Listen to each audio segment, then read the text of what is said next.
Hello everyone, welcome back to the channel. आज हम बात करने वाले हैं महाराष्ट्र सेट 2020 में पूछे गए प्रीवियस ईयर क्वेश्चन के बारे में, मैनेजमेंट के। अगर आप नेट मैनेजमेंट की तैयारी कर रहे हैं या महाराष्ट्र सेट की तैयारी कर रहे हैं या कोई भी स्टेट के सेट की तैयारी कर रहे हैं या पीएचडी एंट्रेंस की तैयारी कर रहे हैं तो इस चैनल को सब्सक्राइब कर लीजिए। ये मेरे बारे में कुछ ब्रीफ इन्फॉर्मेशन है जिसको आप देख सकते हैं। बढ़ते हैं आज के पहले क्वेश्चन की तरफ। पहला क्वेश्चन है, the process of monitoring performance, comparing it with goals and correcting any significant develop deviation is known as. पहला है प्लानिंग, दूसरा ऑर्गेनाइजिंग, तीसरा है लीडिंग, चौथा है कंट्रोलिंग। तो यहाँ पर क्या पूछ रहा है, मॉनिटरिंग परफॉर्मेंस, परफॉर्मेंस को मॉनिटर करना है और कंपेयर करना है। ये किस में आएगा? कंट्रोलिंग में आएगा, यानी ऑप्शन डी सही है। तो यहाँ पर फंक्शन ऑफ मैनेजमेंट का एक पार्ट है कंट्रोलिंग। पहला है प्लानिंग, ऑर्गेनाइजिंग, कंट्रोलिंग और लीडिंग। प्लानिंग में क्या आता है? Plan the goals and strategies, यानी प्लान करते हैं हम अपने गोल को और स्ट्रेटजी बनाते हैं। ऑर्गेनाइजिंग में क्या होता है? जो भी प्लान करते हैं, गोल सेट करते हैं, उसको रिसोर्स को कैसे इस्तेमाल करना है उसको अचीव करने के लिए, उसको इम्प्लीमेंट कैसे करना है उसको डिसाइड करते हैं। कंट्रोलिंग में क्या होता है? जो भी हम काम करते हैं उसको मॉनिटर करते हैं, सही तरह से हो रहा है या नहीं हो रहा है, एवेल्युएट करते हैं। और लीडिंग में क्या करते हैं? एम्प्लॉय को लीड करते हैं ताकि वो अच्छे तरह से काम कर सके। तो इसका आंसर हो जाएगा डी, यानी कंट्रोलिंग। अगला क्वेश्चन है, what is the term for process that enable an organisation to assess and demonstrate its social, economic and environmental benefit and limitation. तो पहला ऑप्शन है सोशल प्लान, दूसरा है सोशल स्ट्रेटेजी, तीसरा है सोशल ऑडिट, चौथा है सोशल अकाउंट। तो इसका जो आंसर हो जाएगा सोशल ऑडिट हो जाएगा। तो सोशल ऑडिट क्या है? ये कंपनी का एक चेक करते हैं कि कंपनी क्या अचीव की सोशल रिस्पॉन्सिबिलिटी के बारे में, सोशल रिस्पॉन्सिबिलिटी में उसने क्या योगदान दिया, क्या उसने गोल अचीव किए। तो ये सोशल ऑडिट कहलाता है। तो इसका आंसर हो जाएगा सोशल ऑडिट। अगला question, what is Frank Gilbert work most noted for. पहला है वर्किंग कंडीशन, दूसरा टाइम एंड मोशन स्टडी, तीसरा है वर्क साइकोलॉजी, चौथा है work as a social setting. इसका जो आंसर हो जाएगा time and motion study. Gilbert ने टाइम एंड मोशन स्टडी दिया था, जो एक साइंटिफिक मैनेजमेंट का भी एक पार्ट है। अगला question, what is the term for decision limitation by human capacity to absorb and analyse information. Cognitive rationality, conscious rationality, bounded rationality, restricted rationality. तो क्या पूछ रहा है क्वेश्चन में? Term for decision limited by human capacity to absorb and analyse information. मतलब आप कोई भी सामान लेने जाते हैं दुकान पे, किसी शॉप पे, तो आपका लिमिटेड इन्फॉर्मेशन होता है, उसी से आप एनालाइज कर पाते हैं। जैसे आप कोई फ़ोन ले रहे हैं, आपको पता ही नहीं फ़ोन के बारे में, सिर्फ ये पता है कि फ़ोन में कैमरा होता है। आप जाएंगे तो क्या एनालाइज करेंगे? ज़्यादा से ज़्यादा कैमरा देखेंगे कि कैमरा अच्छा है कि नहीं। कोई गेमर बंदा, उसको प्रोसेसर का नॉलेज होता है, तो क्या करेगा? प्रोसेसर को भी एनालाइज अच्छे से करेगा। तो एक लिमिटेड नॉलेज जो आपके पास होता है उससे आप उसको कंपेयर करते हैं। अगर आप टूथपेस्ट लेने जाते हैं, टूथपेस्ट के बारे में कुछ ज़्यादा पता नहीं है कि उसका फ़ायदा क्या है, सेंसिटिविटी के लिए काम आता है या कि गम के फ़ायदे के लिए है या बहुत सारा कुछ फ्रेशनेस के लिए है। लेकिन जो आपका नॉलेज होगा लिमिटेड होगा, उसी में आप उसको एनालाइज कर पाएंगे, नहीं तो फिर कोई फ़ायदा नहीं है। कितना भी कंपनी आपको फ़ायदा दे दे, आपको पता ही नहीं उस चीज़ के बारे में, तो आप उसको एनालाइज नहीं कर पाएंगे। उसी को बाउंडेड रेशनैलिटी बोलते हैं। अगला क्वेश्चन है, for measuring the change in the price level of the country which among the following index number is used. तो price level of the country के लिए कौन सा यूज होता है? Wholesale price index number. अगला क्वेश्चन है, underdeveloped country are the slum of the world economy. This statement given by Ragnar Nurkse, A N Cairncross, तीसरा ऑप्शन है कोलिन क्लार्क, चौथा है जगदीश भगवती। इसका जो आंसर हो जाएगा ए एन कैमक्रॉस। अगला क्वेश्चन है, the horizontal demand curve parallel to X axis implies that elasticity of demand is zero, infinite, equal to one, greater than zero but less than infinity. इसका जो आंसर हो जाएगा इनफाइनाइट हो जाएगा। अगर डिमांड का ये हॉरिजॉन्टल रहेगा तो ये जो है इलास्टिसिटी क्या हो जाएगा? इन्फिनिटी हो जाएगा। अगला question, in order to control credit Reserve Bank of India should. पहला ऑप्शन है इंक्रीज CRR करंट अगला question, in order to control credit Reserve Bank of India should increase CRR and decrease bank rate. दूसरा option है decrease CRR and reduce bank rate. तीसरा है increase CRR and increase bank rate. चौथा reduce CRR and increase bank rate. तो क्या है, in order to control credit Reserve Bank of India should increase CRR and increase bank rate, मतलब दोनों increase करना है during high inflation in the economy. RBI raise the CRR to lower the bank loanable fund. जब inflation high होता है तो CRR बढ़ाया जाता है, क्यों? बैंक का लोनेबल फंड को कम करने के लिए। इसका आंसर सी हो जाएगा, increase CRR and increase bank rate. अगला question, how can organisational structure that are characterised by democratic and inclusive style of management be described? Hierarchical, bureaucratic, flat, functional. इसका जो आंसर हो जाएगा फ्लैट हो जाएगा, option number सी।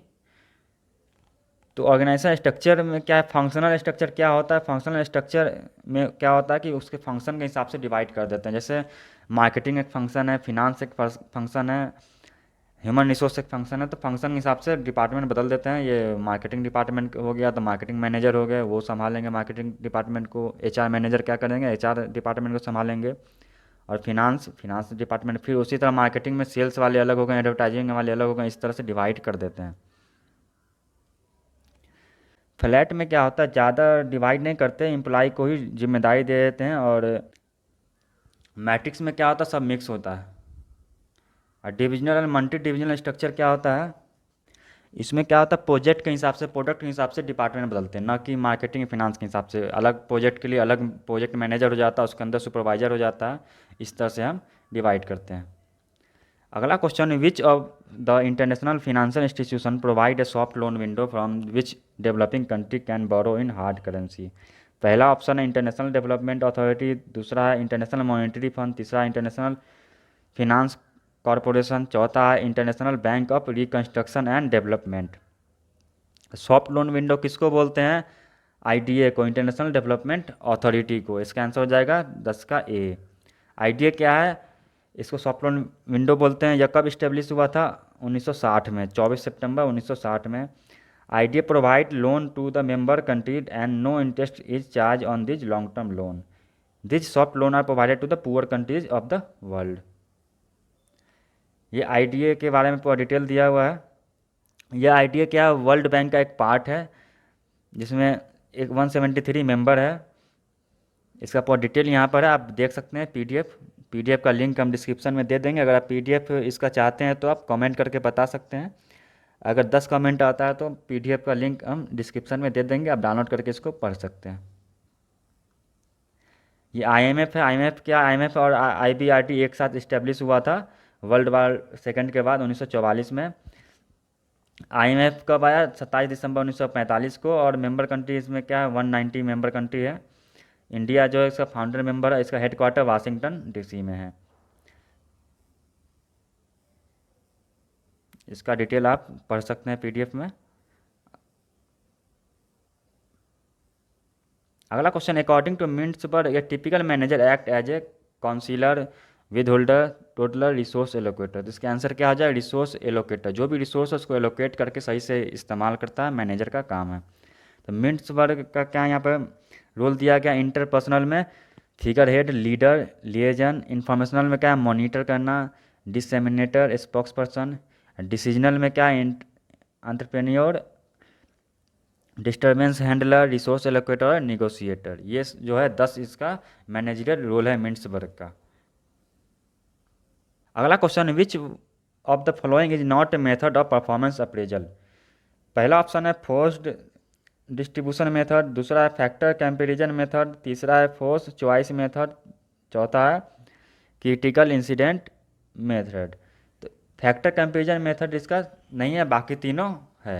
यहाँ पर दिया ट्रेडिशनल मेथड और मॉडर्न मेथड परफॉर्मेंस अप्रेजल का। ट्रेडिशनल मेथड में क्या है, कॉन्फिडेंशियल रिपोर्ट। कॉन्फिडेंशियल रिपोर्ट में क्या होता है, कोई पर्सन जो है किसी एम्प्लॉय के बारे में कॉन्फिडेंशियल रिपोर्ट बनाता है, उसका पूरा परफॉर्मेंस अप्रेजल करके। दूसरा एसए मेथड, तीसरा रैंकिंग मेथड, रैंक तैयार करते हैं किस एम्प्लॉय का रैंक कितना है परफॉर्मेंस के हिसाब से। चौथा पेयर्ड कंपेरिजन मेथड, इसमें कंपेयर करते हैं दूसरे से। पांचवा है फोर्स डिस्ट्रीब्यूशन मेथड। छठा है ग्राफिक रेटिंग स्केल और सातवां है चेकलिस्ट मेथड। मॉडर्न मेथड में क्या आता है, assessment centre method. Assessment centre बनाया जाता है जहाँ पर परफॉर्मेंस अप्रेजल होता है। ह्यूमन रिसोर्स अकाउंटिंग मेथड है, बार्स है, मैनेजमेंट बाय ऑब्जेक्टिव है, साइकोलॉजिकल अप्रोच अप्रेजल है, 360 डिग्री अप्रेजल है, 720 डिग्री अप्रेजल मेथड है। तो इसका आंसर हो जाएगा फैक्टर कंपैरिजन मेथड। अगला क्वेश्चन है any employ disclose of an employer illegal immoral और illegitimate practice to the person और organisation that may be able to take corrective action is known है। जिसका आंसर हो जाएगा विसल ब्लोइंग। विसल ब्लोइंग क्या होता है, जब भी एक ऑर्गेनाइजेशन में एक विसल ब्लोअर को रखा जाता है जो कुछ भी गलत होता था उसको चुपचाप उसको इन्फॉर्मेशन प्रोवाइड करवाता है कंसर्न डिपार्टमेंट को, जो भी उसका रिस्पॉन्सिबल अधिकारी होता है उसको पहुंचाता ताकि वो करेक्टिव एक्शन ले सके। अगला क्वेश्चन है growth need in Alderfer ERG model of motivation to which need of hierarchy theory, esteem need, psychological need, security need और सेफ्टी नीड। तो पहले ERG मॉडल को देखते हैं। ये मास्लो हायरार्की नीड थ्योरी के बेस पर ही था, लेकिन मास्लो में क्या था, 5 लेवल ऑफ मोटिवेशन था। इसमें क्या 3 ही लेवल है, एग्जिस्टेंस, रिलेटेडनेस, ग्रोथ। तो एग्जिस्टेंस में क्या आता है फिजियोलॉजिकल नीड और सेफ्टी नीड, रिलेटेडनेस में क्या आता है सोशल और सेल्फ स्टीम, और ग्रोथ में क्या आता है स्टीम नीड भी आता है और सेल्फ एक्चुअलाइजेशन। तो इसका आंसर क्या हो जाएगा स्टीम नीड, ग्रोथ नीड में। इस ऑप्शन में सेल्फ एक्चुअलाइजेशन और स्टीम दोनों आएगा, इसमें ऑप्शन में स्टीम नीड दिया हुआ, तो आंसर क्या हो जाएगा स्टीम नीड हो जाएगा। अगला क्वेश्चन है if an organisation count on a culture which related with high power distance then such organisation is characterised by active subordinate, high trust between the people, balance between senior and junior, centralise decision making. तो power distance होने का मतलब क्या है कि employ के पास जो power और मैनेजमेंट के पास जो पावर उसमें बहुत डिफरेंस है। इसका ये मतलब है कि कोई एक ऊपर बैठा हुआ कोई लिमिटेड आदमी है डिसीजन ले रहा है, तो सेंट्रलाइज डिसीजन मेकिंग है, एक ही तरफ से डिसीजन आ रहा है सबको आ रहा है। तो ऑप्शन नंबर डी सही होगा। अगला क्वेश्चन है which stage of Tuckman model of group development is more apparent in temporary group, adjourning, storming, norming, forming. ये स्टॉर्मिंग, नॉर्मिंग, फॉर्मिंग तो सारे ग्रुप में होता है, लेकिन टेम्पररी ग्रुप में क्या होता है एडजॉर्निंग भी होता है। जो टेम्पररी ग्रुप हो गया काम खत्म होने के बाद ग्रुप को ख़त्म कर दिया जाता है। तो ये उसका लेवल है फॉर्मिंग, स्टॉर्मिंग, नॉर्मिंग, परफॉर्मिंग और एडजॉर्निंग। फॉर्मिंग में क्या होता है ग्रुप जो है फॉर्म होता है, स्टॉर्मिंग में क्या होता है मेंबर जो है कम्युनिकेशन स्टार्ट करते हैं, और नॉर्मिंग में क्या होता है वो काम शुरू करते हैं, परफॉर्मिंग में फाइनली वो काम करते हैं उसमें, और एडजॉर्निंग में क्या होता है काम खत्म हो जाने के बाद वो गोल अचीव हो जाता है उनका, वो जिस मकसद से ग्रुप बनता है अगर वो अचीव हो गया तो ग्रुप क्लोज हो जाता है, नहीं तो फिर कंटिन्यूस ग्रुप चलता रहता है उसी तरह। अगला question what is neoteny as a leadership trait advance by Bennis and Thomas. पहला ऑप्शन है calm, confident and predictable under stressful condition. दूसरा youthful, curious, playful, fearless, warm and energetic. तीसरा encouraging dissent, empathy and obsessive communication. चौथा ambitions, morally strong and competence. इसका answer हो जाएगा B youthful, curious, playful, fearless, warm and energetic. Neoteny जो है youth के regarding जो है टेट दिया था उन्होंने, तो यहाँ पर क्या हो जाएगा स्ट्रेसफुल तो होगा नहीं, और एनर्जेटिक होते हैं यूथ, यूथफुल होगा, क्यूरियस, प्लेफुल, फियरलेस, यानी यूथ का जो टेट है वो उन्होंने दिया था, इसलिए ऑप्शन नंबर बी सही है। अगला क्वेश्चन है बज session help in making worker versatile, making labour more skill and hard working. तो बज सेशन में वर्कर वर्सटाइल नहीं होंगे, न ही वो स्किल और हार्ड वर्किंग होंगे, क्योंकि स्किल तब होगा जब ट्रेनिंग होगा। तीसरा ऑप्शन है eliminating those employ who sit through the conference session but do not participate, stimulating discussion and participation from each number of group. ये दूसरा जो है तीसरे सी और डी जो है इसका सही होगा, यानी सी ऑप्शन इसका सही होगा। अगला क्वेश्चन है मैच द फॉलोइंग से मैनेजियल ग्रिड से क्वेश्चन है task management, empowered team, country club, middle of the road. तो यहाँ मैनेजियल ग्रिड है, तो जो मैनेजर जो है पीपुल के लिए और प्रोडक्शन के लिए दोनों के लिए लो रहते हैं उनको 1-1 में रखा गया है इम्प्रोवाइज्ड मैनेजमेंट, और जो हाई रहते हैं किसके लिए प्रोडक्शन के लिए, लेकिन पीपुल के लिए नहीं, यानी टास्क ओरिएंटेड रहते हैं। उनको एम्प्लॉय के वेलफेयर से कोई मतलब नहीं है, एम्प्लॉय कैसे काम करेगा, उनको प्रोडक्शन से मतलब होता है, टास्क से मतलब होता है। वो 9 और 1 में आते हैं। और जो दोनों से मतलब रखते हैं, दोनों को बैलेंस करके चलते हैं, उसको 9 में रखते हैं। और जो पीपुल कंसर्न रहता है लेकिन टास्क ओरिएंटेड उतना नहीं होते हैं, पीपुल ओरिएंटेड होते हैं, तो वो 1 9 हो गया। तो इस तरह से जो है यहाँ पर क्या हो गया, टास्क ओरिएंटेड 9 1 हो गया, तो टास्क ओरिएंटेड 1 9 9 1 हो गया। तो 1 का 4 होगा, 1 का 4 किस में, सी और डी में भी है। तो सी और डी में 1 का 4, इम्प्रोविज्ड में क्या होगा, 1 1 होगा। 2 का 1 किस में है, ऑप्शन नंबर सी में। तो ऑप्शन नंबर सी यहाँ पर सही हो जाता है। 3 का 2 है तो टीम है, टीम किस में होगा, 1 और 9 में, यानी ये पीपुल ओरिएंटेड। कंट्री क्लब दोनों के लिए 9 9 होगा, और मिडिल ऑफ द रोड 5 5। अगला question, a pay system that reward employ for developing knowledge skill. इसका आंसर क्या आ जाएगा, नॉलेज बेस्ड सिस्टम। अगला question, examine the following statement about span of control and identify the statement which are true. पहला है, more task complexity require narrow span of control. Task अगर बहुत ही complex है, बहुत ही मुश्किल है, तो नैरो स्पैन ऑफ कंट्रोल होगा। मतलब एक मैनेजर ज़्यादा लोगों को नहीं कंट्रोल कर सकता, क्योंकि टास्क बहुत कॉम्प्लेक्स है।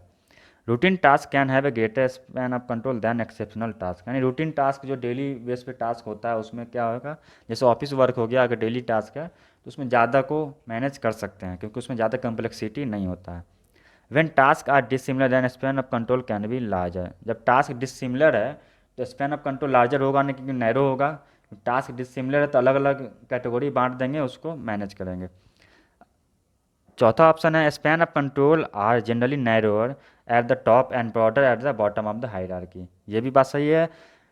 टॉप में क्या होता है, नैरो होता है। मतलब एक मान लिया सीईओ है, तो उसके अंदर क्या होगा, 3 4 लोग होंगे, मार्केटिंग मैनेजर होंगे, फिनांस मैनेजर होंगे, एचआर मैनेजर होंगे, इस तरह से होंगे। लेकिन नीचे क्या होगा, अगर प्रोजेक्ट मैनेजर अगर मार्केटिंग है तो उसमें प्रोजेक्ट मैनेजर अगर है, तो प्रोजेक्ट मैनेजर के अंदर सुपरवाइजर कितने होंगे, 4 5 होंगे। लेकिन हर एक सुपरवाइजर के अंदर कितने होंगे, 20 25 लोग फिर हो जाएंगे। तो इस जैसे से डाउन आएंगे, स्पैन ऑफ द कंट्रोल बढ़ता जाएगा। तो इसका जो आंसर हो जाएगा, ए बी और डी हो जाएगा, सी जो है सही नहीं है। अगला क्वेश्चन है, the conceptual framework of labour welfare is contained in various theory of labor welfare. From the name of the theory given below, pick the wrong one. The trusteeship theory, placating theory, the need theory, friendship theory, public relation theory, functional theory. तो इसका जो answer होगा, need theory और friendship theory नहीं होगा, बाकी सब होगा। तो नीड और फ्रेंडशिप सी और डी है, इसका आंसर सी और डी होगा, जो नहीं होगा।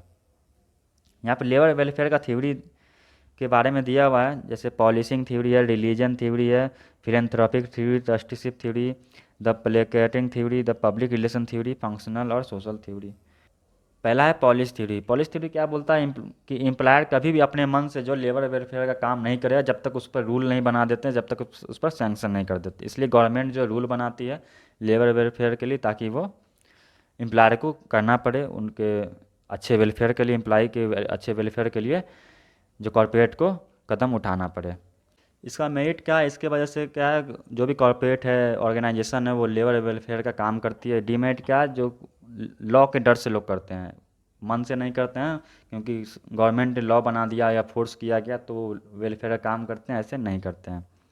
रिलीजियस थ्योरी क्या बोलती है, कि लोग रिलीजियस बिलीफ की वजह से लोग एक दूसरे का वेलफेयर करते हैं, यानी अच्छा काम करेंगे तो हमें अच्छा ही मिलेगा फ्यूचर में। फिलंथ्रोपिक थ्योरी क्या है, इसमें लोग जो है, जो मैन काइंड से प्यार करते हैं उसको फिलंथ्रोपिस्ट बोलते हैं, तो वो थ्योरी ये बोलती है। ट्रस्टीशिप थ्योरी क्या है, ये गांधी जी ने दिया था, कि जो भी सोसाइटी के बड़े लोग हैं, जो रिच पीपुल हैं, वो जो है वेलफेयर का ध्यान रखते हैं, गरीबों को वेलफेयर का ध्यान रखना चाहिए। जो भी बड़े लोग हैं, जैसे अभी इंडिया में कैसे हो गए हैं, रतन टाटा बड़े लोग हो गए हैं, अंबानी, तो उनको क्या है, गरीब लोगों के वेलफेयर का ध्यान रखना चाहिए, ये थ्योरी ये बोलती है। प्लेकेटिंग थ्योरी क्या है, प्लेकेटिंग थ्योरी बोलती है कि वर्कर जो पहले से ज़्यादा कॉन्शियस हो गए हैं और इन्फॉर्मेशन उनके पास है, तो वो अवेयर हो गए हैं अपने राइट की वजह से, तो वो अपने राइट के लिए लड़कर अपना वेल अधिकार ले सकते हैं। पब्लिक रिलेशन थ्योरी क्या है, वो गुडविल अपना कंपनी का गुडविल बनाने के लिए वेलफेयर का काम करते हैं मैनेजमेंट लोग। अगला है फंक्शनल थ्योरी। फंक्शनल थ्योरी क्या बोलता है कि अगर वेलफेयर का काम करेंगे तो वर्कर का प्रोडक्टिविटी बढ़ेगा, एम्प्लॉय का प्रोडक्टिविटी बढ़ेगा, तो इससे कंपनी को फ़ायदा होगा। अगला क्वेश्चन है who has given the meaning of conjunction in industrial relation as a state of relationship under which the parties in instead of offering their best offer the least in the absence of which the relationship will break. इसका answer Neil W Chamberlain. अगला question है which of the following strategic initiative will help employ retention effort of an organisation. तो ये पूछ रहा है कि कौन सा इनिशिएटिव है जो ऑर्गेनाइजेशन को एम्प्लॉय रिटेंशन में हेल्प करेगा। पहला ऑप्शन है perception of equity in reward. तो रिवार्ड में एम्प्लॉय को अगर परसेप्शन बनेगा कि इक्विटी है, सबको बराबर हक मिलता है, तो रिटेंशन रहेगा, वो छोड़ के नहीं जाएगा, ये सही है। दूसरा work life balance initiative. Work life balance जो है टाइमिंग ज़्यादा उसका वर्कलोड नहीं हो, उसको रेगुलर छुट्टी भी मिलता रहे, सब वर्क लाइफ उसका बैलेंस रहे, इससे भी उससे वो सेटिस्फाइड रहेगा, वो रिटेंशन रहेगा, वो छोड़ कर नहीं जाएगा। तीसरा एग्जिट इंटरव्यू, ये इसमें नहीं आया क्योंकि ये एग्जिट इंटरव्यू कब होता है जब एम्प्लॉय छोड़ के जाता है या कंपनी उसको फायर करती है या निकाल देती है किसी भी रीज़न की वजह से, तो उसका एग्जिट इंटरव्यू होता है ताकि उसको हेल्प कर सके दूसरी जगह जॉब लेने में, इसको एग्जिट इंटरव्यू बोलते हैं। चौथा non poaching agreement. Non poaching agreement क्या आता है, दूसरी कंपनी से जो सेम टाइप के कंपनी से एग्रीमेंट कर लेती है कंपनी कि अगर हमारे एम्प्लॉय को आप नहीं लेंगे। कभी कभी होता है कि एक कंपनी में अगर अच्छा एम्प्लॉय तो दूसरे कंपनी वाले इसको लालच देकर अपने पास बुला लेते हैं। तो ये नॉन पोचिंग में क्या होता है, एग्रीमेंट बन जाता है कि मेरे एम्प्लॉय को तुम नहीं लोगे, तुम्हारे एम्प्लॉय को हम नहीं लेंगे। इस तरह से क्या होता है, एम्प्लॉय के पास भी ऑप्शन नहीं होता दूसरी कंपनी के पास जाने का, इस तरह से वो रिटेंशन रहते हैं। तो ऑप्शन 1, 2 और चौथा इसमें सही है। अगला क्वेश्चन है what is the correct sequence of the following stages in man power acquisition process. तो इसका जो मैन पावर एक्विजिशन प्रोसेस क्या है, तो पहला क्या होगा, ऑर्गेनाइजेशनल ऑब्जेक्टिव एंड पॉलिसी। पहले ऑर्गेनाइजेशन का ऑब्जेक्टिव पता करेंगे, पॉलिसी क्या है उसी हिसाब से आगे डिसाइड करेंगे। दूसरा ऑप्शन क्या होगा, एचआर नीड फोरकास्ट, यानी पहले ये ऑर्गेनाइजेशन पॉलिसी हो जाएगा, दूसरा एचआर हो जाएगा। जब फोरकास्ट कर लेंगे एचआर का नीड क्या है, उसके बाद क्या करेंगे, असेसिंग एग्जिस्टिंग मैन पावर, हमारे पास एग्जिस्टिंग मैन पावर कितना है और कितना ज़रूरत पड़ेगा उसको एसेस करते हैं। उसके बाद फाइनली डिसाइड करते हैं नेट मैन पावर नीडेड, कितना हमें नीड है मैन पावर का। लास्ट में क्या होता है, रिक्रूटमेंट प्रोसेस चलता है। तो ऑप्शन नंबर 1 सही होगा।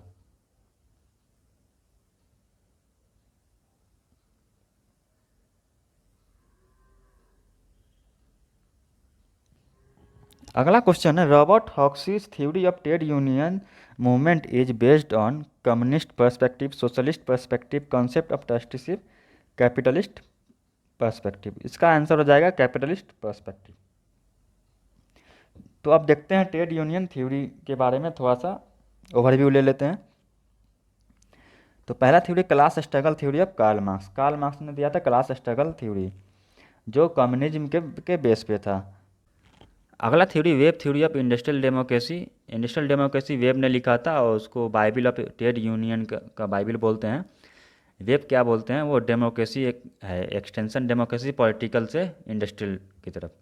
अगला है कोल थ्योरी है यूनियन कंट्रोल का, ये दोनों के बीच में बोलते हैं, वेब और मार्क्स के बीच का इनका ओपिनियन है। उसके बाद कॉमन इन्वायरमेंट थ्योरी भी है, Mitchell economic protection theory, Simons और हॉक्सी का फंक्शनल क्लासिफिकेशन थ्योरी, जिसके ये क्वेश्चन आया था जिससे।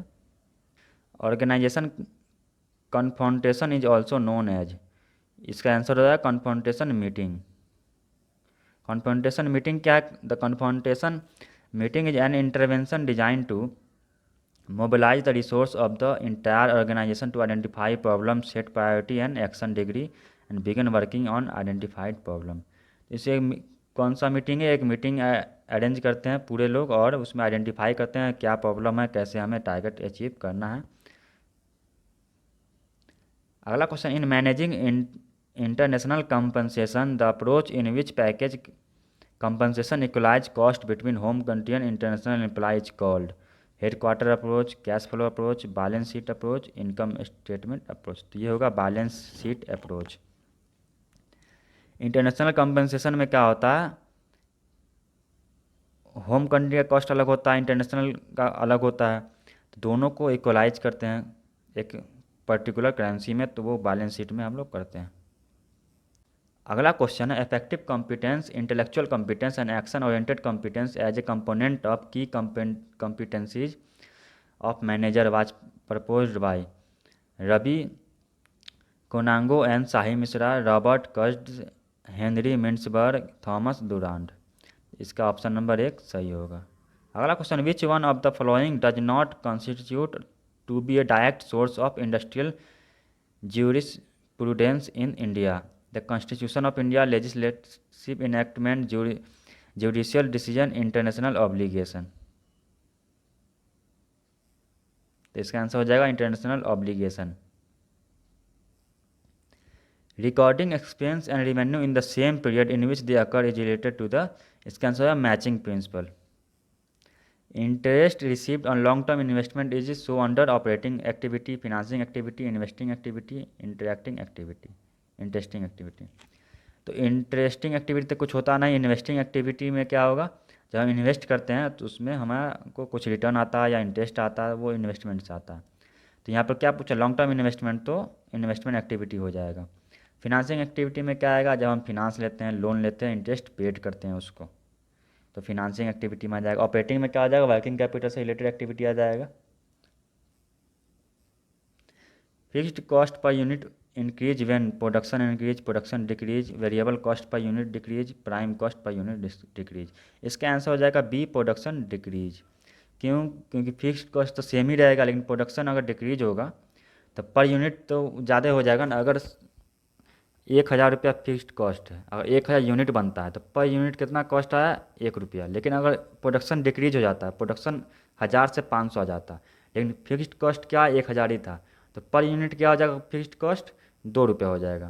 तो इसलिए प्रोडक्शन डिक्रीज होने पर फिक्स्ड कॉस्ट बढ़ जाता है। अगला क्वेश्चन है, what will be the amount of profit if fixed cost is 20,000, sales is 1,60,000 and PV ratio is 25%। तो इसका आंसर हो जाएगा 20,000। कैसे आया देखते हैं। प्रॉफिट, पीवी रेशियो क्या होता है, profit plus fixed cost by sale, यानी कंट्रीब्यूशन बाई सेल। तो पीवी रेशियो ऑलरेडी दिया हुआ है 25%, 25% तो 0.25 लिखेंगे। प्रॉफिट क्या है, profit plus fixed cost by 1,60,000, तो उसको कैलकुलेट करेंगे तो प्रॉफिट जो है हमारा निकल जाएगा 20,000। Determine contribution if fixed cost is 50,000 and loss is 20,000। तो कंट्रीब्यूशन क्या होता है, फिक्स्ड कॉस्ट प्लस प्रॉफिट। यहाँ तो लॉस हो गया, तो लॉस होगा तो माइनस हो जाएगा, तो 30,000 आ जाएगा कंट्रीब्यूशन। अगला क्वेश्चन है, dash are cost borne by shareholder to prevent minimise agency problem as to contribute to maximise owners wealth. इसको क्या बोलेंगे, एजेंसी कॉस्ट बोलेंगे। एजेंसी कॉस्ट कब होता है, जब मैनेजमेंट जो है शेयर होल्डर का बेनिफिट नहीं देखता है, अपना बेनिफिट देखने लगता है, तो उस टाइम में ये प्रॉब्लम में राइज होता है, तो उसको मिनिमाइज करने के लिए एजेंसी कॉस्ट अकर होता है। According to traditional approach, what is the effect of increase in degree of leverage on the valuation of the form. Degree of leverage कब इंक्रीज होगा, जब ज़्यादा डेट आएगा। ज़्यादा डेट आएगा तो क्या होगा, फॉर्म का वैल्यू पहले तो बढ़ेगा, लेकिन उसके बाद धीरे धीरे घटना शुरू हो जाएगा। ट्रेडिशनल अप्रोच क्या बोलता है कि डेट का जो यूज करने पर जो वैल्यू ऑफ द फॉर्म तो बढ़ता है, लेकिन एक लिमिट पे, उसके बाद जो वैल्यू ऑफ द फॉर्म फिर घटना शुरू हो जाता है, वो ट्रेडिशनल अप्रोच बोलता है। अगला क्वेश्चन है, dash is a method of budgeting in which all expenses must be justified and approved for each new period. तो इसका आंसर हो जाएगा जीरो बेस्ड बजटिंग। तो यहाँ पर जियो बेस्ड बजटिंग के बारे में देखते हैं, क्या होता है zero based budgeting. Zero based budgeting in management accounting involve preparing the budget from the scratch with zero base, यानी हर पीरियड में जो जीरो से स्टार्ट करेंगे। अगला है फ्लेक्सिबल बजटिंग। फ्लेक्सिबल बजटिंग क्या है, flexible budget is a financial plan of estimate cost and revenue for different level of output. It set the standard to measure the variance of the budget estimate and the actual performance of the company. Activity based budgeting क्या है, budgeting method in which budget are prepared using activity based costing after the consider the overhead cost. अगला question है dash variance occur when worker are not able to do work due to some reason during the hour for which they are paid. Labour efficiency, labour mix, labour yield, idle time. तो idle time हो जाएगा, जहाँ पर work नहीं होता उसको क्या बोलते हैं, idle time, non productive time को।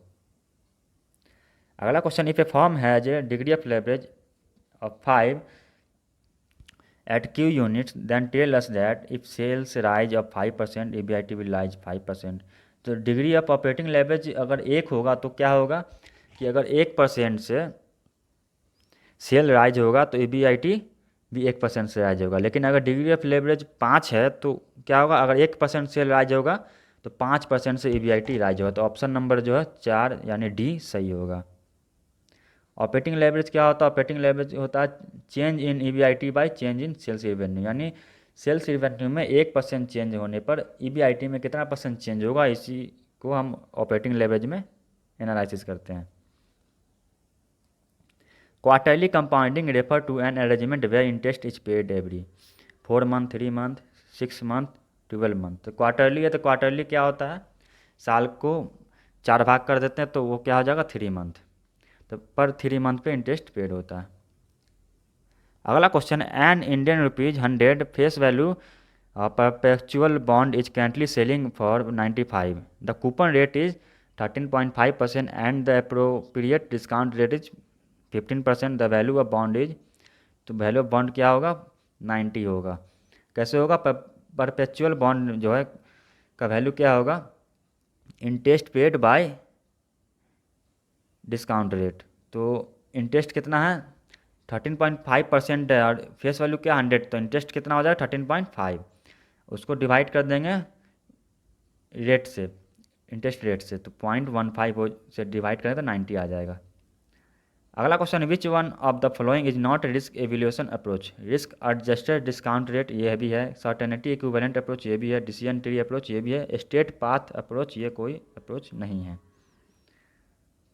तो डिसीजन ट्री क्या है, यह एक चार्ट है जो हमें पॉसिबल आउटकम देता है, कोई भी एक प्रॉब्लम का एक पॉसिबल आउटकम देता है हर ऑप्शन के हिसाब से।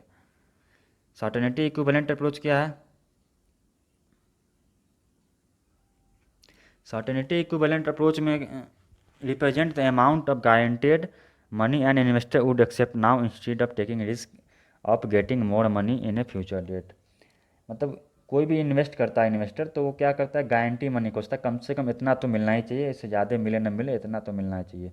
तो वो क्या करता है फ्यूचर में कितना मिलेगा पता नहीं, हमें अभी इतना दे दो गारंटी मनी, तो वो सर्टेनिटी इक्विवेलेंट अप्रोच के अंतर्गत आता है। रिस्क एडजस्टेड डिस्काउंट रेट क्या होता है, ये वही अमाउंट रेट होता है जो एक इन्वेस्टर रिस्क लेने के बाद एक्सपेक्ट करता है कि ये अमाउंट ऑफ मनी हमें मिलेगा। अगला question, x company earn Indian rupees 5 पर share and it is capitalized at a rate of 10%. If the rate of return on investment is 18%, the optimum payout ratio। तो यहाँ पर क्या रेट ऑफ रिटर्न ज़्यादा है किससे, कॉस्ट ऑफ कैपिटल से, तो यहाँ पर क्या होगा पेआउट रेशियो 0 हो जाएगा। अगला question, according to Walter the market price per share is maximum in the situation of R equal to cost of equity when. तो कॉस्ट ऑफ इक्विटी ज़्यादा होगा आर से, तो वाल्टर क्या बोलता है कि कॉस्ट ऑफ इक्विटी ज़्यादा होगा आर से तो 100% उसको डिविडेंड पे आउट कर देंगे। तो 100% डिविडेंड पे आउट करने का मतलब क्या है, जो भी EPS होगा 100% होगा तो डी इक्वल टू EPS हो जाएगा, तो बी क्वेश्चन सही हो जाएगा। विच one of the following is not an economic advantage of merger. तो इकोनॉमी ऑफ स्केल यानी उसको सस्ता पड़ेगा हर चीज़, ये सही होगा। सिनर्जी भी होगा, डाइवर्सिफिकेशन होगा, पैकमैन डिफेंस में नहीं होगा। CAPM account for systematic risk, unsystematic risk, frontier risk, accounting risk. तो ये CAPM क्या होता है, एक सिस्टमेटिक रिस्क के बारे में है। CAPM का फुल फॉर्म क्या है, capital asset pricing model. It is describe the relationship between systematic risk and expected rate of asset. Fair value of an option represent intrinsic value of the option only, time value of the option only, intrinsic value plus time value of the option, intrinsic value minus time value of the option। Option number C इसका सही हो जाएगा। Higher net working capital leads to liquidity and profitability, इसमें क्या होगा, higher working capital leads to high liquidity, यानी ज़्यादा working capital होगा तो लिक्विडिटी भी ज़्यादा होगा, लेकिन प्रॉफिटेबिलिटी कम हो जाएगा। तो हायर लोअर ऑप्शन यानी बी ऑप्शन सही होगा।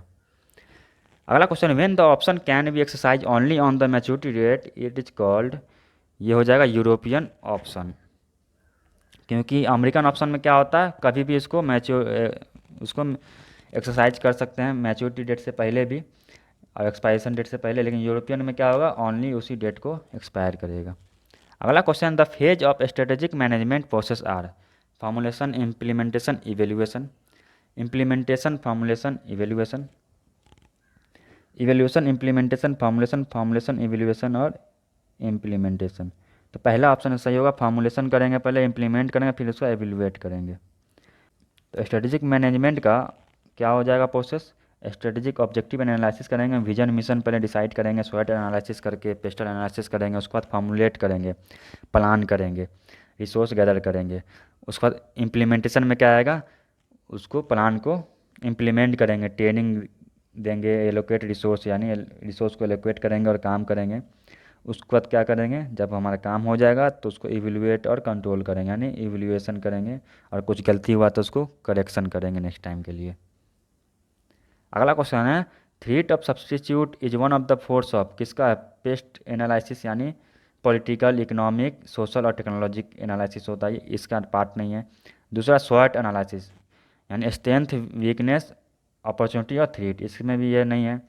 पोर्टर्स मॉडल, ये पोर्टर मॉडल का पार्ट है। पोर्टर मॉडल में क्या होता है, इसे 5 है, Porter 5 force model, threat of new entrants, bargaining power of buyer, bargaining power of supplier, threat of substitute product और राइवलरी अमंग एग्जिस्टिंग कंपटीटर।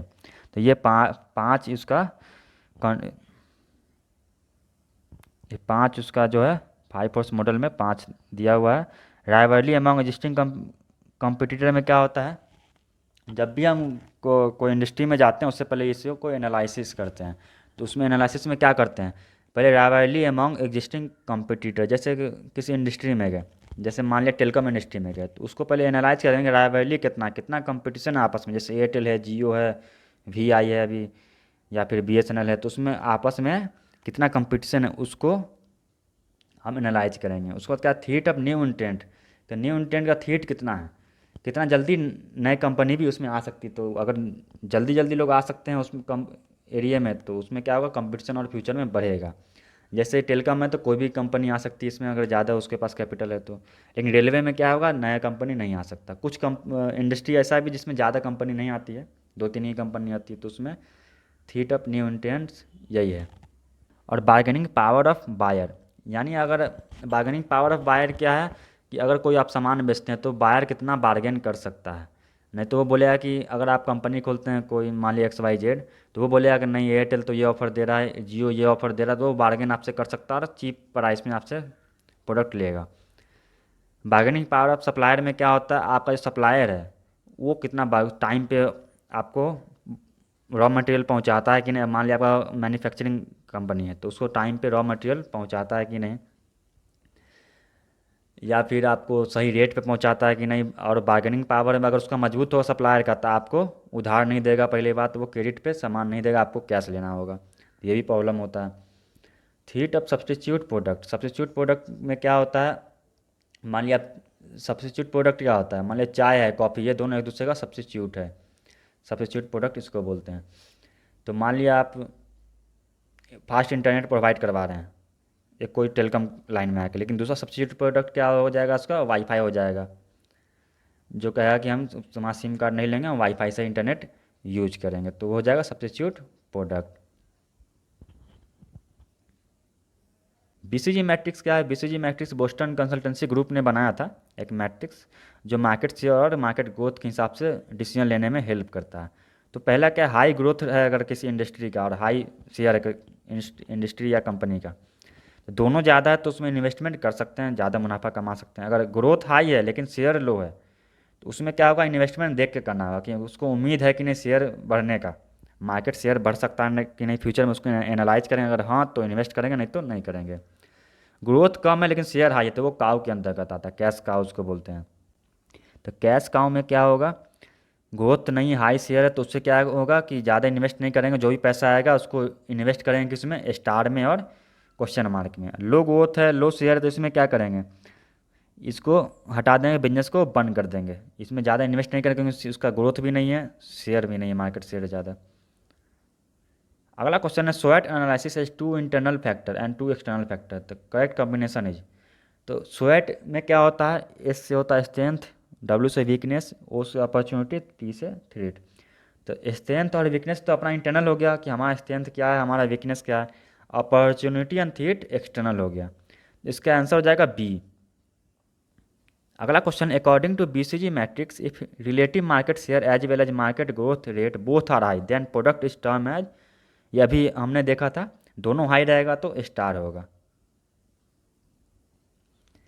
अगला क्वेश्चन है G General Electric cell matrix underline the strategy for business leader as follow. जो business leader है उसके लिए कौन सा strategy होगा, grow and build, invest to maintain position, disinvestment turn around. तो जी मैट्रिक्स क्या है, मैकेंजी ग्रुप ने दिया था इसको। इंडस्ट्री अट्रैक्टिवनेस हाई है और बिजनेस यूनिट स्ट्रेंथ जो है वो हाई रहेगा, दोनों हाई रहेगा तो क्या होगा, ग्रो करेगा। तो बिजनेस लीडर का क्या मतलब, दोनों उसका हाई होगा तो ग्रो होगा यहाँ पर। तो आंसर क्या हो जाएगा, ग्रो एंड बिल्ड। अगला क्वेश्चन है what is the term used in ENSOP matrix for increasing market share with existing markets. तो पहला ऑप्शन है प्रोडक्ट डेवलपमेंट, दूसरा है मार्केट पेनिट्रेशन, तीसरा है डाइवर्सिफिकेशन, चौथा है मार्केट डेवलपमेंट। तो ENSOP मैट्रिक्स देखते हैं, एग्जिस्टिंग प्रोडक्ट और एग्जिस्टिंग मार्केट होगा तो मार्केट पेनिट्रेशन स्ट्रेटजी होगा। मार्केट पेनिट्रेशन में क्या होता है कि रेट बहुत कम करके बेचते हैं, इसी का उल्टा मार्केट स्कीमिंग होता है जिसमें रेट हाई करके बेचते हैं। और न्यू मार्केट होगा, एग्जिस्टिंग प्रोडक्ट होगा, यानी प्रोडक्ट वही है लेकिन न्यू मार्केट, तो न्यू मार्केट डेवलपमेंट हो जाएगा, market development strategy. New product है, मार्केट वही है तो प्रोडक्ट डेवलपमेंट होगा। और दोनों न्यू है तो डाइवर्सिफिकेशन हो जाएगा, प्रोडक्ट ही चेंज हो जाएगा, डिफरेंट टाइप का प्रोडक्ट में इन्वेस्ट करेंगे। इसका आंसर हो जाएगा मार्केट पेनिट्रेशन। अगला क्वेश्चन है the soft element of McKinsey model is structure, shared value, strategy, system. तो मैकेंजी 7 ऐसे मॉडल से ये क्वेश्चन है, तो इसमें क्या हार्ड एलिमेंट का स्ट्रेटजी, स्ट्रक्चर, सिस्टम, और सॉफ्ट एलिमेंट में शेयर्ड वैल्यू, स्किल, स्टाफ और स्टाइल होता है। तो यहाँ पे आंसर हो जाएगा शेयर्ड वैल्यू। अगला क्वेश्चन है, इसका आंसर ही दिया हुआ है, शायद टिक हो गया है। The segmentation of the market and pricing difference based on the price elasticity of these segment is referred to as discriminative pricing. Discrimination कब होता है, seller charge customer different fee for the same product और service. यानी एक product है, customer से क्या करते हैं, अपने मर्जी से चार्ज करते हैं, जितना कस्टमर दे सकता है, जैसे बार्गेनिंग, जितना कस्टमर बार्गेनिंग करे उतना में उसको सामान दे देते हैं, उसे को क्या बोलते हैं, डिस्क्रिमिनेशन। कॉम्पिटिटिव प्राइसिंग क्या होता है, कंपटीशन के हिसाब से प्राइस सकते हैं, जितना कम हो कंपटीशन से के बराबर है, कंपटीशन से कम, ताकि सेल कर सके प्रोडक्ट। वेरिएबल प्राइस क्या होता है कि जगह के हिसाब से वेरी करता है। मान लिया बिहार में कोई सामान का प्रोडक्ट का प्राइस अलग है और दूसरी जगह अलग है, तो इस तरह से एरिया वाइज वेरिएबल करता है। कभी कभी होता है कि रेगुलेशन, रूल रेगुलेशन के हिसाब से भी, टैक्स रूल के हिसाब से भी ऐसा होता है कि प्राइस अलग अलग में अलग जगह होता है। जैसे पेट्रोल का प्राइस अलग स्टेट का अलग होता है थोड़ा थोड़ा। अगला question, the advertisement strategy in maturity stage of PLC यानी product life cycle is intermediate advertising, heavy advertising, stop advertising, more budget for advertising. तो यहाँ पे आंसर हो जाएगा इंटरमीडिएट एडवर्टाइजिंग। हेवी एडवर्टाइजिंग कब करें, जब नया नया प्रोडक्ट आएगा, लोगों को पता नहीं होता है, तो उस टाइम में क्या होता है, हेवी एडवर्टाइजिंग करते हैं ताकि लोगों को प्रोडक्ट के बारे में पता चले। मोर बजट फॉर एडवर्टाइजिंग क्या होता है, जब ग्रोथ स्टेज में आता है तो ज़्यादा बजट लगाते हैं और ज़्यादा उस पर खर्च करते हैं। लेकिन मैच्योरिटी स्टेज में क्या होगा, इंटरमीडिएट, यानी कभी करेंगे खर्च, कभी नहीं करेंगे, रुक रुक के करेंगे। स्टॉप एडवर्टाइजिंग में क्या होगा, डिक्लाइन जब हो जाएगा तो उसमें एडवर्टाइज करके कोई फ़ायदा नहीं है। यह है उसका 4 stage product life cycle, introduction, growth, maturity और डिक्लाइन। तो इंट्रोडक्शन में क्या होता है, सेल्स लो होता है, और ग्रोथ में सेल्स थोड़ा राइज होता है, और मैच्योरिटी में पीक पे होता है, लेकिन डिक्लाइन में डिक्लाइन हो जाता है। कॉस्ट क्या होता है, हाई कॉस्ट होता है इंट्रोडक्शन में, क्योंकि प्रोडक्ट बहुत कम लॉन्च होता है, कस्टमर बहुत कम होते हैं, तो फिक्स्ड कॉस्ट ज़्यादा होता है, तो हाई कॉस्ट पर कस्टमर होता है, लेकिन धीरे धीरे वो कम होता जाता है। प्रॉफिट क्या नेगेटिव में होता है इंट्रोडक्शन में, क्योंकि बहुत सारे खर्च हो चुका होता है तो ज़्यादा प्रोडक्ट सेल होता नहीं है, तो नेगेटिव में रहता है। लेकिन धीरे धीरे प्रॉफिट बढ़ता है और मैच्योरिटी में हाई प्रॉफिट होता है। डिक्लाइन हो जाता है किसमें, डिक्लाइन में। कस्टमर क्या होता है, इनोवेटर होता है। जो इनोवेटर होता है वो ऐसे कस्टमर को बोलते हैं जो कोई भी प्रोडक्ट तुरंत ले लेता है नया प्रोडक्ट मार्केट में आने पर। उसको अर्ली अडॉप्टर आता है, मिडिल में मेजोरिटी, और लेगार्ड क्या होता है, सबसे लेट होता है। वो सबसे लेट अडॉप्ट करता है, जल्दी वो न्यू प्रोडक्ट को अडॉप्ट नहीं करता है। कंपटीटर के थोड़ा बहुत होते हैं इंट्रोडक्शन में, ग्रोथ में धीरे धीरे बढ़ता है, और मैच्योरिटी में स्टेबल होता है। डिक्लाइन में डिक्लाइन हो जाता है। डिक्लाइन प्रोडक्ट डिक्लाइन होगा तो सारा कंपटीटर भी डिक्लाइन होगा। उसका स्ट्रेटजी क्या होगा यहाँ पर दिया हुआ है, प्रोडक्ट का स्ट्रेटजी क्या होगा, प्राइस क्या होगा, एडवर्टाइजिंग का क्या होगा, यहाँ पर दिया हुआ है। अगला क्वेश्चन देखते हैं। One form owns another form in channel or the entire channel, the situation is described as coordinated VMS, administered VMS, contractual VMS और कॉर्पोरेट वीएमएस। इसका आंसर हो जाएगा कॉर्पोरेट वीएमएस। तो वीएमएस क्या होता है, वर्टिकल मार्केटिंग सिस्टम होता है। जैसे एक होलसेलर होता है, रिटेलर होता है, ये कन्वेंशनल हो गया कि कोई कंपनी जो है होलसेलर को देती है, होलसेलर क्या होता है, रिटेलर को देता है, रिटेलर कस्टमर तक पहुंचाता है। वो अलग अलग होता है, सब अपना अपना मालिक होता है। लेकिन वर्टिकल में क्या होता है, सब एक ही कंपनी का होता है। होलसेलर रिटेलर सब एक ही कंपनी का होता है। जैसे रेमंड का शोरूम है कपड़े का, तो उसका होलसेलर रिटेलर सब रेमंड का ही होगा, तो उसको क्या बोलते हैं, वर्टिकल मार्केटिंग सिस्टम। तो कारपोरेट में क्या होता है कि सारा एक ही कंपनी का होता है। अब जैसे आईफोन का शोरूम हो गया, तो वो कहीं भी आईफोन का होगा, रिटेलर से लेकर डिस्ट्रीब्यूटर तक सब आईफोन ही उसको ऑन करेगा, तो उसको कारपोरेट वीएमएस बोलते हैं। कॉन्ट्रेक्चुअल क्या होगा, कॉन्ट्रैक्ट पे दूसरे को देता है, लेकिन उस कंट्रोल उसी का रहता है। जैसे फ्रेंचाइज, डोमिनोज का फ्रेंचाइज दे दिया किसी को, या किसी का भी आइसक्रीम का फ्रेंचाइज, कोई भी कंपनी का फ्रेंचाइज अगर दे दिए तो वो कॉन्ट्रेक्चुअल बेस पे हो जाता है कि 2 साल 5 साल के लिए जो भी हो। और एडमिनिस्ट्रेड वर्टिकल मार्केटिंग में क्या होता है कि इसमें क्या होता है, डिस्ट्रीब्यूटर चैनल जो है वो ज़्यादा पावरफुल होता है। जैसे वालमार्ट, तो वो ज़्यादा पावरफुल होता है क्योंकि वो एकदम लॉट में सामान लेता है, डायरेक्ट मैन्युफैक्चर से ले लेता है। तो इसे एडमिनिस्ट्रेड वर्टिकल मार्केटिंग सिस्टम में आता है। इसको आप डिटेल में यहाँ पे पढ़ सकते हैं पीडीएफ में।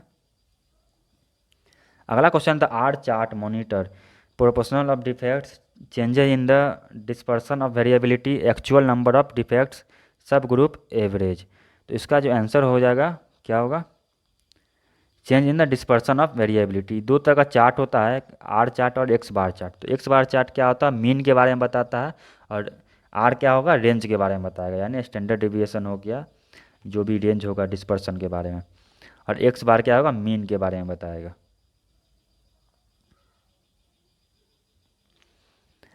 Which is not a significant challenge of a project scheduling, deadline exist. तो प्रोजेक्ट जब शेड्यूल करते हैं तो कौन सा चैलेंज नहीं, डेडलाइन एग्जिस्ट। हाँ, डेडलाइन होता है, प्रोजेक्ट इतने देर में कंप्लीट करना, तो एक चैलेंज है कि जल्दी से जल्दी प्रोजेक्ट हम कंप्लीट करें। डिले आर कॉस्टली, सही बात है, अगर डिले करेंगे तो कॉस्ट ज़्यादा लगेगा, क्योंकि एम्प्लॉय का कॉस्ट लगेगा, बहुत सारा कॉस्ट उसमें है। Cost by employees involve in high, तो एम्प्लॉय जो इसमें इन्वॉल्व है वो हाई होता है, तो लेट करेंगे तो उसमें खर्च भी ज़्यादा होगा। तो प्रोजेक्ट में क्या हो, ये भी चैलेंज है कि कम से कम एम्प्लॉय में ज़्यादा से ज़्यादा काम करें। एक्टिविटीज़ आर इंटरडिपेंडेंट, ये इसका चैलेंज नहीं है, ये इसका कैरेक्टरिस्टिक है प्रोजेक्ट का। लोग इंटर एक प्रोजेक्ट में एक्टिविटी जो है एक दूसरे से इंटरडिपेंडेंट होता है, तो बी जो ऑप्शन नहीं होगा। अगला क्वेश्चन है, what is the heart of an ERP system.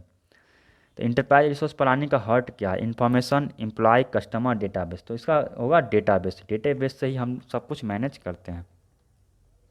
The mode has all of the following disadvantage except, mode का सारा डिसएडवांटेज है, सिर्फ एक नहीं इसमें। तो a data set may have no modal value, every value in the data set may be a mode, a multi modal data set is a difficult to analyse, the mode is unduly affected by extreme value.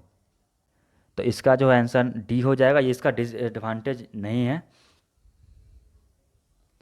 अगला question, open ended question produce quantitative data, qualitative data, no data, use data. इसका answer हो जाएगा qualitative data. Quantitative data क्या होता है कि number में होता है, क्वालिटेटिव डेटा में नंबर में नहीं होता है, वो डिस्क्राइब किया जाता है। तो ओपन एंडेड क्वेश्चन क्या होता है कि किसी से क्वेश्चन पूछते हैं तो बंदा अपने हिसाब से कुछ भी बोल सकता है। क्लोज एंडेड में क्या होता है, जिससे किसी से पूछे यस या नो, तो वो क्लोज हो गया, दोनों ऑप्शन में से उसको देना है।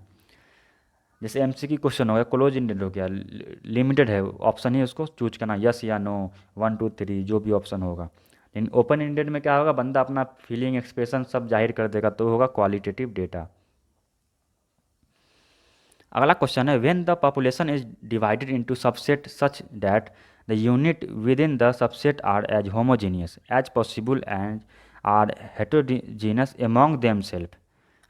तो ये क्या बोल रहा है कि सबसेट ये डिवाइड हो गया, क्या बोल रहा है, with in the subset homogeneous, यानी एक सबसेट है विद इन द होमोजीनियस, सब एक तरह का डेटा, यानी इसमें मेन हो गया, मेन से हम डेटा लिए, इसमें चिल्ड्रेन से लिए, इसमें वुमेन से लिए, इसमें ओल्ड पीपल से लिए। ये क्या होगा, होमोजीनियस हो गया आपस खुद में, लेकिन ये आपस में ये सबसेट है ये हेट्रोजीनियस हो गया, ये अलग अलग है, ये मेन है, ये चिल्ड्रेन है, ये वुमेन है और ओल्ड पीपल है, तो ये आपस में हेट्रोजीनियस हो, ये इसको क्या बोलते हैं, स्ट्रेटिफाइड सैम्पलिंग। इस तरह से क्या करते हैं कि जैसे मेन है, चिल्ड्रेन है, वुमेन है, ओल्ड है, सबका बना लेते हैं, उसमें से रैंडमली सेलेक्ट कर लेते हैं, कुछ मेन से ले लेते हैं, कुछ रैंडमली चिल्ड्रेन से लेते हैं, कुछ रैंडमली चारों से लेके एक सैंपल क्रिएट करते हैं। इस तरह से सारे लोग भी आ गए और रैंडमली हम डेटा कलेक्ट भी कर लिए। इस तरह से होता है स्ट्रेटिफाइड सैम्पलिंग। क्लस्टर क्या होता है कि ये इसी का उल्टा होता है, ये आपस में जो है होमोजीनियस होता है, क्लस्टर आपस में हेट्रोजीनियस होता है, और with in the subset homogeneous होता है। उसको समझते हैं, जैसे ये डेटा है, ये 3 डेटा है, या मान लिया 4 डेटा, इसमें दिल्ली का डेटा, इसमें कोलकाता का है, इसमें हैदराबाद का, इसमें मुंबई का, इसमें हेट्रोजीनियस आपस में है। ये होमोजीनियस इसलिए सब मेट्रो सिटी का है डेटा, हेट्रोजीनियस है कि इसमें सारे लोग आ गए, हर तरह के मेन वुमेन चिल्ड्रेन सारे लोग आ गए, तो इसमें क्या करेंगे, उसमें क्या करते हैं, सब में से स्ट्रेटिफाइड में सब में से थोड़ा थोड़ा लेते, तो इसमें से क्या करेंगे, सब में से नहीं लेंगे, कोई एक रैंडमली सेलेक्ट कर लेंगे। मान लिया कोई भी रिसर्च करना है हमें, तो कोई एक मान लिया रैंडमली घुमाए और मुंबई का भी ले लिए, तो मुंबई में सारे लोग आ गए, इसको सैंपल मान के इस पर एनालाइज कर देंगे रिसर्च। तो ये हो गया, क्लस्टर हो गया, तो इसका आंसर क्या हो जाएगा, स्ट्रेटिफाइड सैम्पलिंग। अगला क्वेश्चन है, the main difference between Z test and T test. तो पहला ऑप्शन है, for T test the population mean and standard deviation are needed. नहीं, टी टेस्ट के लिए नीड नहीं होता है। For Z test the population mean and standard deviation are needed, ये होता है, ये सही होगा। For T test only sample mean is needed, दोनों के लिए नीड है। The T test and Z test are identical except sample, तो ऑप्शन नंबर बी जो है सही होगा, डिफरेंस होगा, बाकी तीनों नहीं होगा। तो यहाँ पर क्या है, दोनों का difference. Do you know the population standard deviation, अगर स्टैंडर्ड डिविएशन आपको पता है हाँ, तो अगर नहीं पता तो टी टेस्ट होगा, अगर हाँ तो उसमें साइज देखेंगे, 30 है से ज़्यादा है तो जेड टेस्ट करेंगे, 30 से कम है तो टी टेस्ट करेंगे। अगला क्वेश्चन है, the covariance of two random variable does not have an upper or lower bound, does not provide an indication of the direction of the relationship between the variable, is a positive number, has no measurement unit. तो covariance में क्या होता है, measurement unit भी होता है और positive नहीं, इसमें दोनों होता है, पॉजिटिव और नेगेटिव होता है। Does not provide an indication the direction of relationship between the variance, इसमें क्या होता है, अपर एंड लोअर बाउंड नहीं होता, ऑप्शन नंबर ए सही होगा। कोवेरिएंस क्या है, कोवेरिएंस एक टूल है जो डिटरमाइन करता है रिलेशनशिप दो एसेट प्राइस को, इसमें क्या यूनिट भी होता है, जैसे कोरिलेशन यूनिट नहीं होता, कोरिलेशन एक होता है, एक से कम होता है, लेकिन इसमें यूनिट भी होता है, जो भी यूनिट होगा, और इसमें क्या होगा, नेगेटिव पॉजिटिव भी होता है ये। अगला क्वेश्चन था, critical path of a project network diagram में shortest duration, odd number of nodes, longest duration और इवन नंबर ऑफ नोड्स। इसका आंसर हो जाएगा लॉन्गेस्ट ड्यूरेशन। यहाँ पर कुछ इंपॉर्टेंट टर्म को भी एक्सप्लेन किया गया, जैसे earliest start time, the earliest time of activity can start once the previous dependent activity are over. तो प्रीवियस प्रोजेक्ट कब ख़त्म होगा, तो वो हो जाएगा अर्लीस्ट टाइम स्टार्ट करने का अभी के प्रोजेक्ट का। अर्लीस्ट फिनिश टाइम, तो earliest start time plus activity duration, जो भी जिस टाइम में हम स्टार्ट किए हैं, और टोटल प्रोजेक्ट का ड्यूरेशन जो है वो मिला के हो जाएगा फिनिश टाइम। और नीचे दिया गया क्रिटिकल पाथ है, longest path for network diagram the activity in the critical path have an effect on the deadline of the project. तो सबसे ज़्यादा टाइम क्रिटिकल पाथ का मतलब सबसे लॉन्गेस्ट ड्यूरेशन जितना हम ले सकते हैं प्रोजेक्ट उससे ज़्यादा नहीं ले सकते हैं, वो क्रिटिकल पाथ होता है।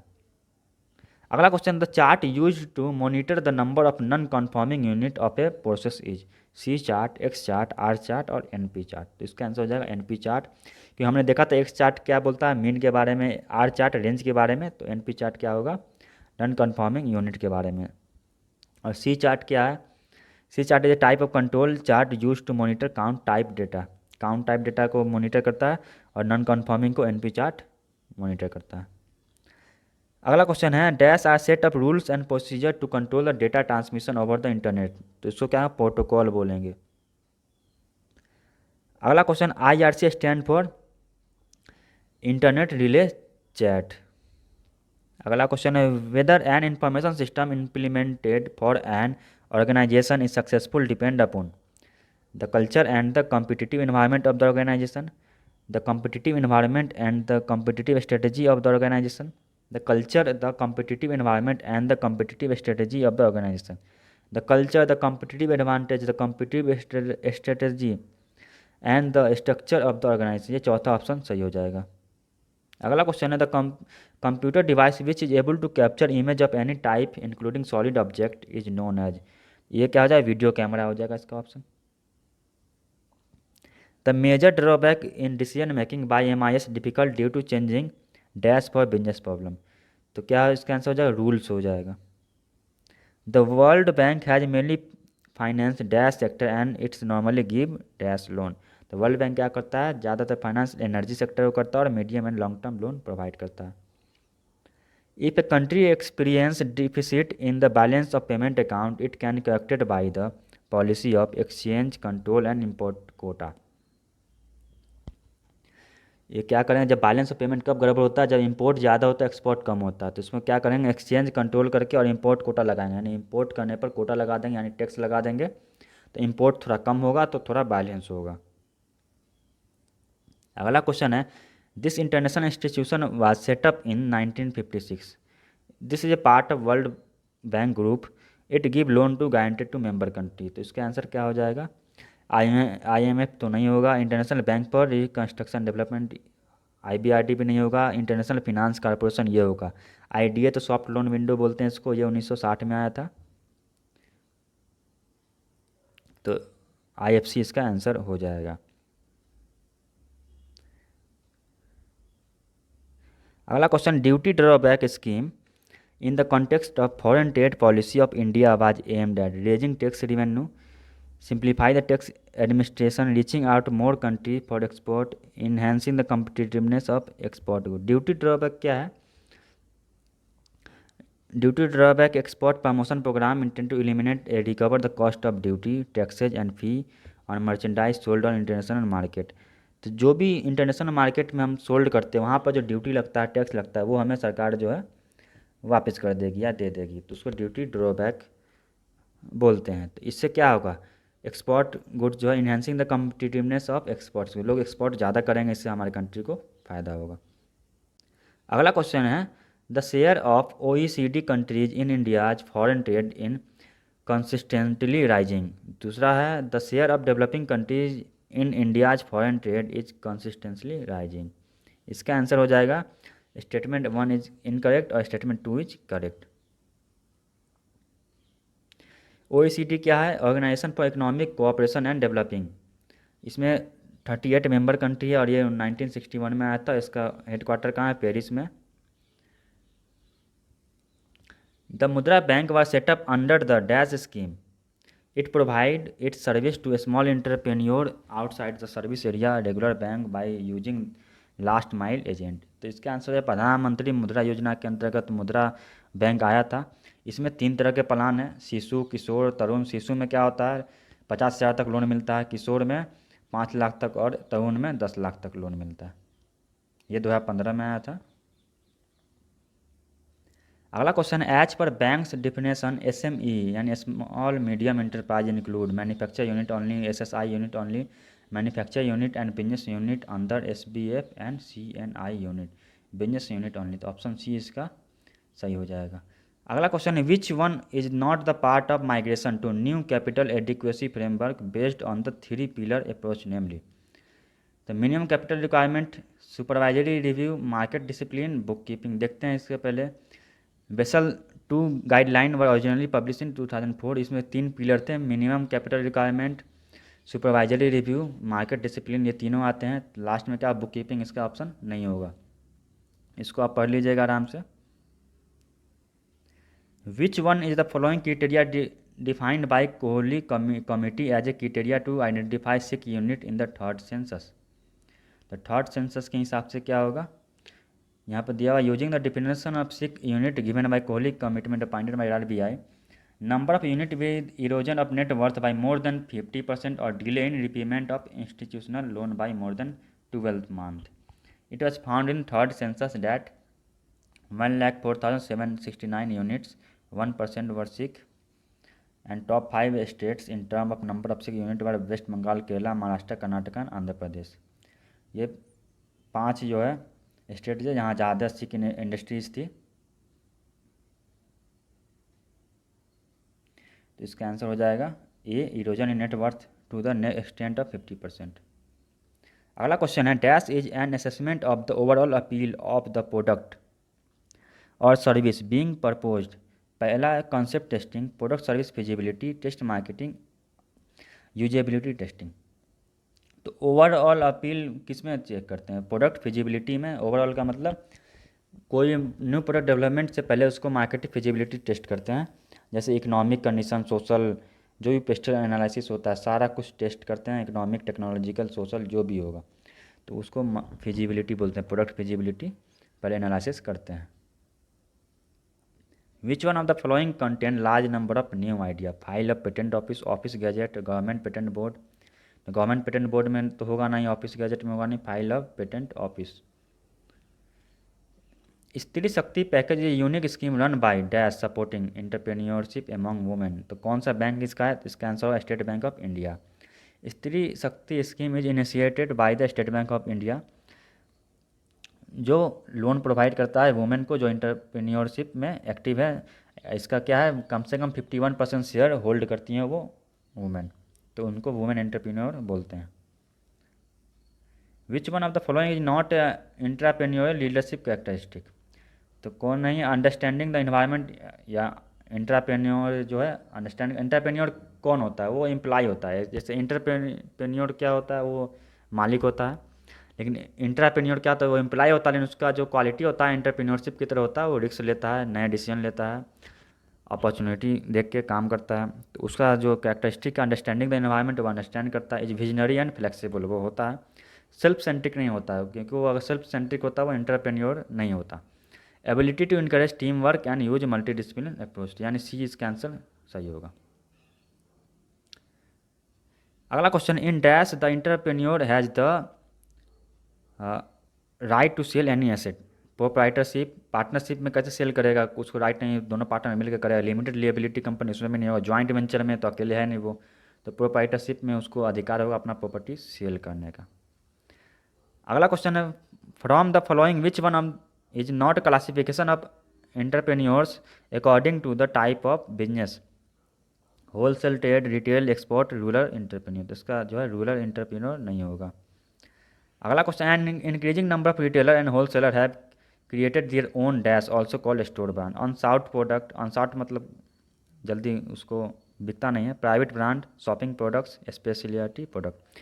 इसका आंसर होगा प्राइवेट ब्रांड। जैसे बहुत सारे प्रोडक्ट आपने देखा होगा, जैसे विशाल मेगा मार्ट का, तो बहुत सारे कपड़ों पर उसका खुद का ब्रांडिंग होता है विशाल मेगा मार्ट का, तो वो उसका प्राइवेट ब्रांड हो गया है। जैसे हेरिटेज आजकल चल रहा है, हेरिटेज फ्रेश, जो जिसमें रोज़मर्रा का सामान मिलता है, किराने का आइटम या सब्जी हो गया ये सब, तो उसमें क्या उसका पर्सनल ब्रांड भी चलता है हेरिटेज का। रिलायंस फ्रेश हो गया, बिग बाज़ार का होगा, कुछ प्राइवेट ब्रांड उसका रहता है। अगला क्वेश्चन है, which of the following is not a mode of entry to international marketing.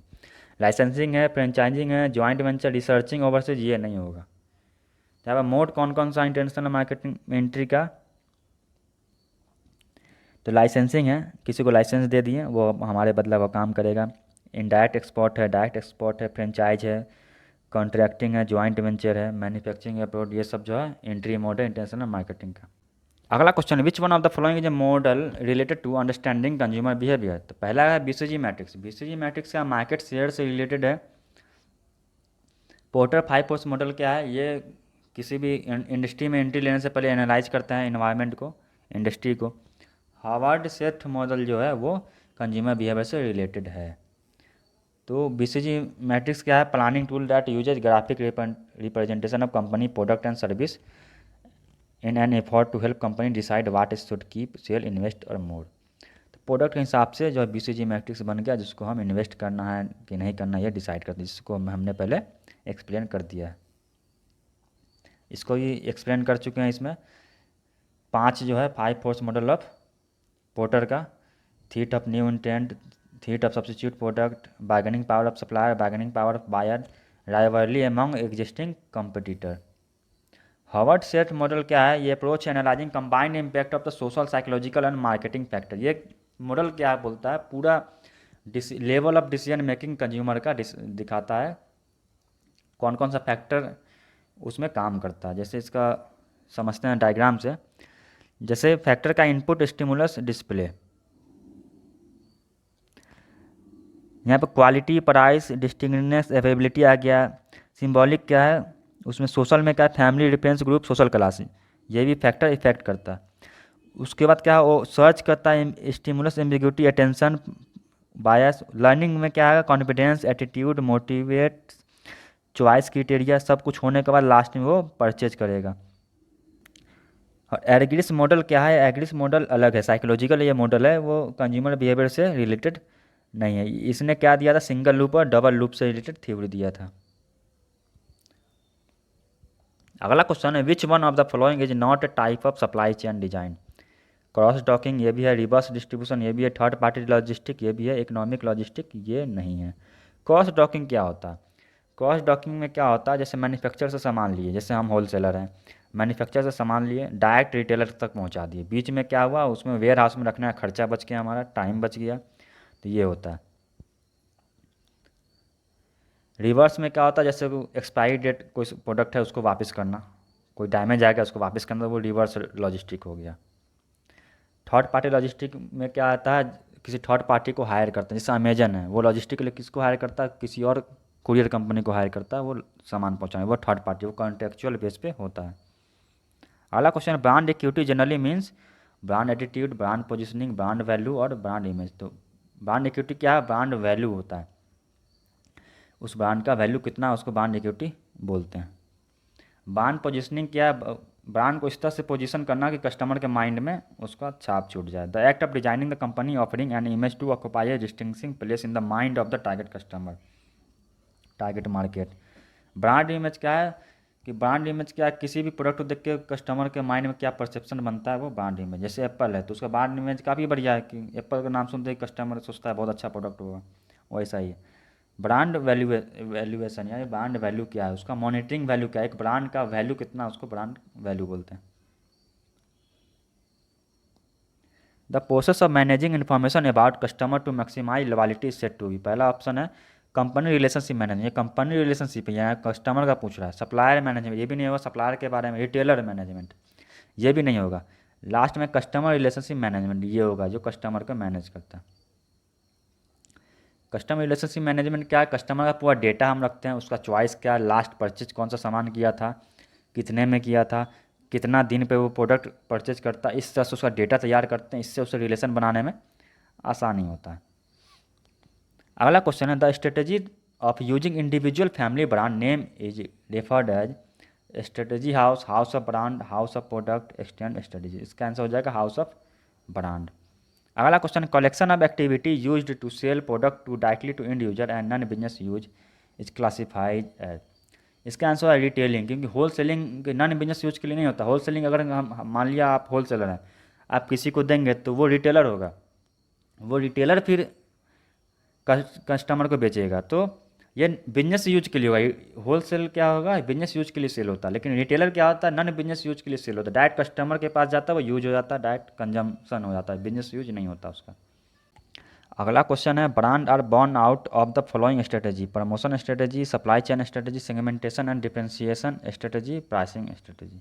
तो सेगमेंटेशन और डिफरेंशिएशन के लिए ब्रांड को जो है हम तैयार करते हैं, नया ब्रांड क्रिएट करते हैं कोई नया प्रोडक्ट लॉन्च करने के लिए, तो यह हो जाएगा सेगमेंटेशन एंड डिफरेंशिएशन। अगला क्वेश्चन है brand image the measure of, पहला option the current view of the consumer about a brand, measure of brand earning, awareness level of brand, measure of market share of the brand. तो इसका जो answer हो जाएगा the current view of the consumer about a brand. Consumer क्या सोचता है brand के बारे में, वही उसका ब्रांड इमेज हो गया। तो ये था महाराष्ट्र सेट का 2020 में पूछे गए क्वेश्चन के बारे में। ये वीडियो यहीं पे ख़त्म होती है।